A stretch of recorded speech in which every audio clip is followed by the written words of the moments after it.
Hello' guys, গাঁৱৰ বাৰীলৈ আহিছোঁ। চাওক, শাক চব্জি লৈছোঁ। আমাৰ সকাম এখন আছে, দেখিছে নহয়, শাক চব্জি লৈছোঁ। কেইদিনমান আগতে দেখাইছিলোঁ যে বন্ধুজন যে আপোনালোকে চাইছিলে চাগে, সৰু সৰু চব্জি কৰি যে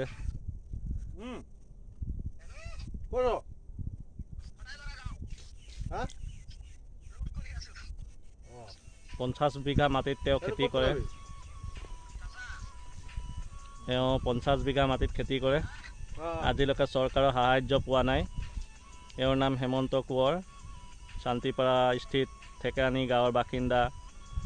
50 বিঘা মাটিৰ খেতি কৰে। আজিলৈকে চৰকাৰে একো সুবিধাই দিয়া নাই। এওঁ সৰুৰ পৰাই 7 বছৰৰ পৰাই খেতি কৰে। গভাৰ্ণমেণ্টে তেওঁক একো সুবিধাই দিয়া নাই।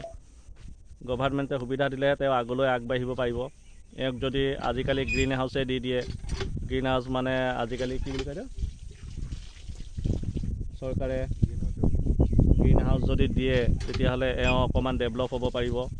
বিলাহী খেতিকে কৰিব পাৰিলেহেঁতেন, ধুনীয়া ধুনীয়া বিলাহী ওলালেহেঁতেন, চিমলা মিৰ্চি ওলালেহেঁতেন। কিন্তু চৰকাৰে আজিলৈকে সাহায্য নাই দিয়া। গতিকে আপোনালোকে ভিডিঅ'টো ছাবস্ক্ৰাইব কৰি দিব। এয়া আমাৰ ৰাজেশ দা এইফালে গৈছে। তেওঁ এজন খেতিয়কে, খুব কম সময়ৰ ভিতৰতে তেওঁ ডেভেলপ কৰিছে। বাৰীখন চাওক, আজি 1.5 মাহ হৈছে বাৰী, ইমান ধুনীয়াকৈ লাগি আছে। জিকা, ভেন্দি সকলো লাগিছে। ঠিক আছে বাৰু, সময় বেছি নাই, আমি বাৰী এৰিব লাগিব। বহুত দূৰলৈ যাত্ৰা কৰিবলৈ আছে। Bye bye.